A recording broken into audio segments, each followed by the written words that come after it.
Today we're going to enter the kitchen together and make a delicious vegetable soup. The first thing we will do is get a pot and add a suitable amount of oil. And we'll need, my friends, a wooden board to chop the onions into small pieces. And of course, we won't forget to add 2 cloves of garlic. Then we will add the chopped bell peppers to them.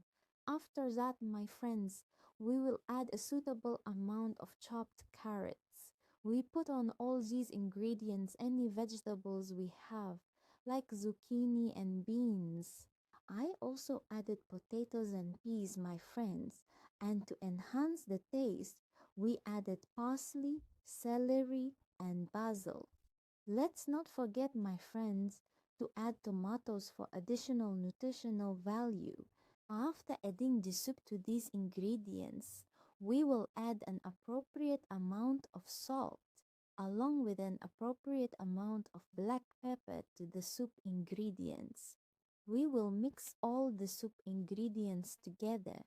I want to tell you, my friends, how good it smells and tastes.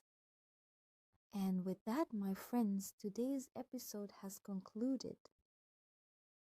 Bye. Hope to see you well.